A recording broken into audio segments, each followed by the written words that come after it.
Hi everybody, Brian back again for a weekly pickup video of some good stuff I got.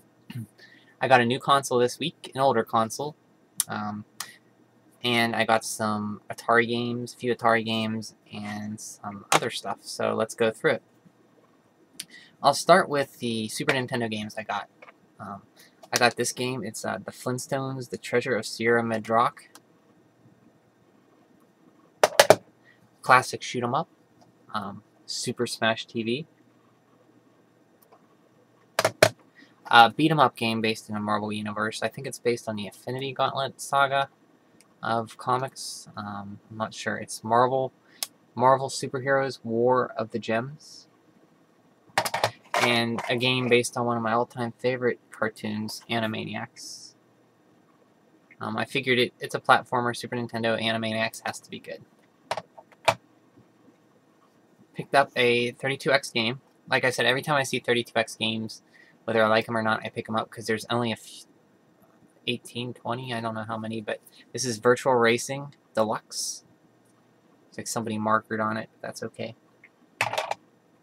Picked up some Nintendo games. This is a black box game, an original title, and I believe it might have, it has no tabs here, and it's a little heavier, so I believe this one might have a Famicom converter in it, but I didn't get it for that. I got it because I never actually played Mach Rider. I think it's like a racing but dirt bike game. I got this game, Duck Hunt, because I never actually saw it out by itself. And I'm actually looking for the original Super Mario Brothers just by itself too. So even though I have them, like every kid has them with the Super Mario Brothers Duck Hunt, but I still want them separate. I got this game too. I never played it. God, Jalica. I saw this and at first I thought it was Bases Loaded, but I checked and it's City Connection. I have no idea what it's like. Never played it as a kid. So that adds to my Nintendo games. I have almost 300 Nintendo games now. Almost. I want to get, when I get to 400, I'll be good. I'll start feeling better.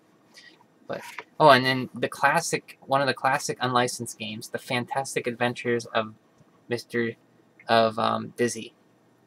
And there was two versions of this. The Comerica version right here, with the famous switches, one for position A and B, and there was also the Aladdin Deck Enhancer version, which is a little more rare. And this, I gotta say, for an unlicensed game, this could have been licensed easy. It's a great game. Highly recommend this. Very good. So got some good Nintendo stuff. Also got a Genesis title. It's called eSWAT City Under Siege. Never played it. Looks like an early Genesis title based on the grid in the background. I'm not sure though. Got two 2600 games. Never played these, so I picked them up. Dodge 'em. They were $1 each. And Skyjinx. And I love 2600 cards. I love the design of these because they're nice, compact. You can stack them easily. They're not offset, so they stack very easily. You can fit a lot on the shelf. They have end labels to read. And a lot of them have these little dust covers that protect them very well from dust. Still, it's imperative that you clean these whenever you get 2600 games because there could be years worth of crap on there. Picked up a PC game. I never played this, and that's StarCraft. Picked this up for $1. Picked this up for around $10. And I have it for GameCube, and I have it for the PC. And that's complete Resident Evil 4, and this is the Wii edition. And I really love Resident Evil 4. I've completed it once on the GameCube, once on the PC. And I'm looking forward to playing it with the Wii controls because it seems kind of neat. I heard this is the best version to get. Sega CD game. I picked up Wing Commander. Since I got a Sega CD, I'm picking up games whenever I see them cheap. Also picked up some strategy guides for one of the best PlayStation games ever. One of the best RPGs ever. One of the most polished, anyway. Rouge from Clan of Grey Wolf did a nice review of it. And if you haven't played this game, play it. That's Dragon Quest VIII Journey of the Cursed King. And this has everything complete, even the maps. It's a beautiful strategy guide for one of the best PS2 games out there. I would say it's worth it alone to buy a PS2 used just for this game. It's one of the better Dragon Quest games. Not one of the most complex, but definitely one of the most fun. And this comes with a nice map book. I got this for $10, and I was more than happy to pay that because it's complete with everything. Has the complete maps of the area, bows, weapons, stuff like that. I never actually finished this game. I think I'm facing Dalmangus for the first time, and I actually didn't beat him, so I was leveling up, and then I got busy with work and stuff, and I just played something else. I need to get back to it.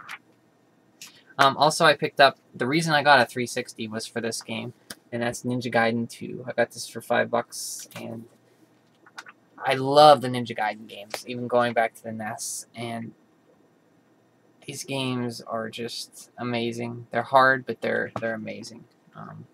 And ever since, I haven't picked up the third one yet, and I want to, but I'm going to wait until it comes down in price and then pick it up. Don't know for the Wii U or the 360. So that's that.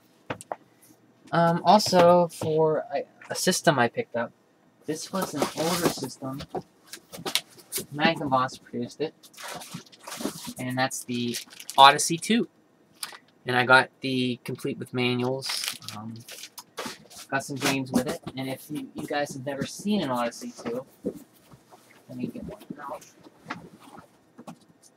This is the Odyssey 2. Now, from what I understand, there's two models. Let me zoom the camera down here. Okay, from what I understand, there's two models. One with hardwired controllers, which I got, and one without. I put a little piece of tape to keep, because this is open for dust. I took it apart, cleaned it, blew it out, all the dust, and it works perfectly. I got this for $30 with about 10 games. And I love the joysticks on these. They feel like early PC joysticks. And the graphics are pretty good, I mean, for the time. RF, you know, you can hook it up with just RF. Get one of those female coax to male coax connectors, and it plugs right into a TV. You can go through to VCR too. And very good system. And yeah, I got that to add to it. I don't leave these ones plugged in because they're old, and you don't want to leave something like that plugged in. I did that with my 2600 once, and it actually was not good because it blew the power supply out.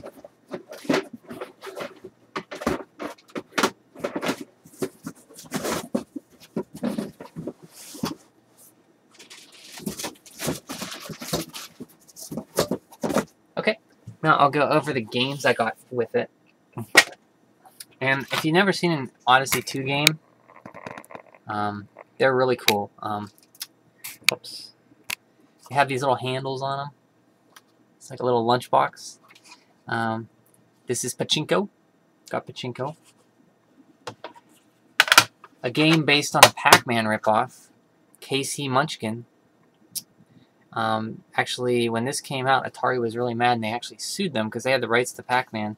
This is very similar to Pac-Man, except the walls kind of blink on and off. They sued them once, they lost, then they sued them again, and they actually won, so they had to stop producing these. I got football. And this is a 2-in-1 bowling and basketball. And you see on the cartridges, right here, there's a press 1 or 2. So on the Odyssey 2, if you want to play bowling, there's 2 games of bowling. You can press 1 or 2 to access those games. Block out and break down. Baseball. And if you look on the back, they have these dust protectors too, these metal ones. Very nice carts. I like the Odyssey 2 cartridges. Here's UFO.